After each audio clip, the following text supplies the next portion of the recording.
Salve, Salam, Assalamualaikum, Om Swastiastu, Salam Kebajikan, Namo Buddhaya. Perkenalkan, nama lengkap saya Diana Angelica Natalia OB, NIM 20030200085.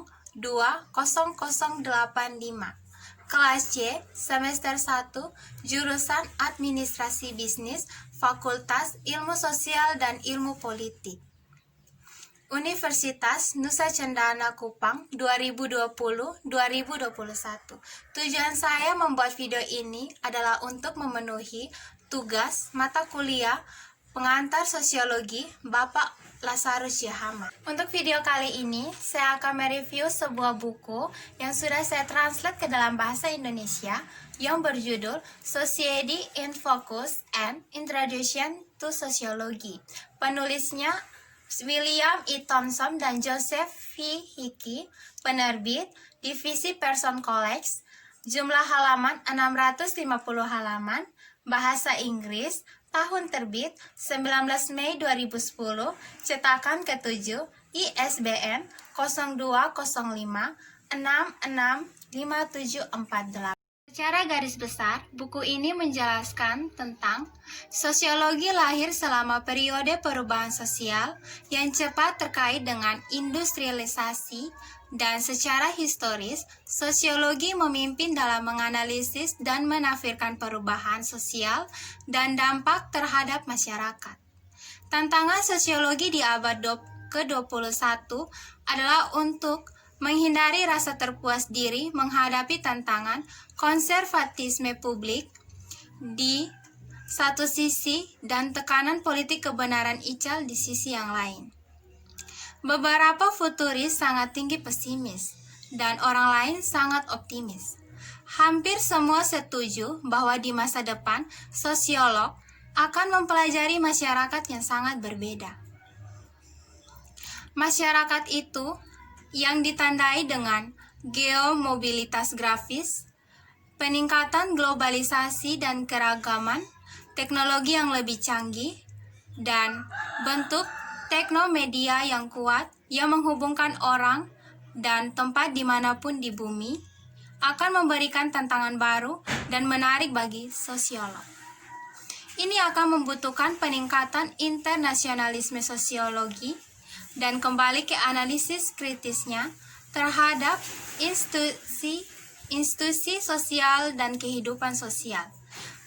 Model sosiologis berlawanan dengan model futuris. Akan dipandu oleh warisan itu termasuk observasi yang cermat, pemikiran kritis, dan pengembangan prinsip-prinsip ilmiah lainnya. Jika sosiologi ingin tetap menjadi yang terdepan dalam penyelidikan ilmiah, mereka harus tetap menantang asumsi yang masuk akal dan penjelasan diterima begitu saja tentang dunia. Terlepas dari strategis metodologis yang digunakan, semua sosiologis penelitian memiliki satu tujuan terpenting, yaitu memahami masyarakat dengan lebih baik. Oleh karena itu, untuk melihat metode penelitian yang akan membentuk bagaimana kita mungkin berpikir tentang masyarakat di masa depan. Beberapa sarjana sosiologi yang paling terkemuka telah mendesak mereka rekan kerja untuk mencurahkan lebih banyak waktu dan energi untuk penelitian kualitatif. Dan penelitian telah mengakui bahwa informasi subjektif sering digunakan bahkan dalam beberapa model statistik yang paling canggih. Banyak peneliti kontemporer percaya bahwa sosiologi telah menderita akibat kuat bergantung pada pendekatan metodologis, terutama perdebatan tentang kuantitatif versus metode kualitatif, dan berargumen bahwa penelitian yang paling bermakna di masa depan akan menggabungkan berbagai strategis penelitian. Penggunaan kreatif teknologi media cenderung meningkat dan meningkat dampak luar biasa pada sifat penelitian sosiologis. Banyak negara industri dan pasca industri, televisi dan internet adalah yang utama sumber informasi tentang dunia di sekitar mereka. dan pengaruh keduanya sumber meningkat di negara berkembang juga. Peningkatan akses internet akan mempengaruhi sosialisasi yang masih harus dilihat. Sekolah menjadi semakin berketergantungan pada media massa dan teknomedia untuk tujuan pendidikan. Dalam masa depan, komputer dan bentuk teknomedia dapat menjadi sarana utama instruksi dan karenanya agen utama sosialisasi. Teknomedia mungkin memiliki pengaruh yang lebih besar pada sosialisasi daripada tradisi media massa nasional. Telah disarankan bahwa penggunaan teknomedia secara luas mungkin diperlukan, bahkan pemikiran yang lebih kritis untuk pemahaman yang bermakna daripada masa tradisional media. Robin Leavitt dan Mata Powart membuka jalan penting untuk penelitian masa depan dengan studi mereka tentang dampak perawatan berpusat pada penelitian masa depan dan perkembangan emosional anak. Studi selanjutnya menunjukkan pusat penitipan anak sama pentingnya dengan keluarga, dan yang lebih penting sama pentingnya dengan memberikan sosialisasi primer, mempromosikan keterampilan verbal, dan mengajar anak muda untuk berpikir lebih kritis lagi. Penelitian sosiologi masa lalu tentang anak usia dini, sosialisasi kerudung terkonsentrasi pada keluarga. Penelitian masa depan harus mencakupi penitipan anak pusat, prasekolah, dan pengaturan keluarga pengganti lainnya. Melalui teknologi dan penggunaan metode canggih, pengendalian pikiran, pemerintahan mengindoktrinasikan warga dengan seperangkat keyakinan, ide, adat istiadat, dan aturan perilaku standar. Masa depan menjanjikan lebih banyak ketidakstabilan di lembaga sosial seperti yang kita kenal, dan dampak kehidupan sehari-hari kita akan menjadi substansial. Penilaian sosial. Penilaian sosial ini menyebabkan perlakuan yang berbeda dan tidak setara. Kelompok orang yang lebih efektif berada mendefinisikan nilai, norma, dan perilaku kelompok lain sebagai menyimpang. Semakin berhasil mereka dalam mendefinisikan perilaku mereka sendiri sebagai konformis. Saat ini banyak orang saling meminta bantuan. Aksi ini dapat meredakan permusuhan publik, tetapi dapat melakukan sebaliknya dengan membawa sekelompok penyimpang bersama di satu tempat. Mereka yang dicap penyimpang seringkali membentuk kelompok pendukung untuk membantu melindungi mereka dari kemarahan publik dan melindungi mereka dari diskriminasi sosial. Memprediksi sikap masa depan terhadap penyimpangan, kejahatan, dan kontrol sosial berisiko, namun media massa dan teknomedia akan bermain lebih hebat lagi, berperan, dan membentuk persepsi masyarakat tentang penyimpangan dan kesesuaian, serta memberikan yang baru metode baik untuk melakukan penyimpangan dan pengendaliannya.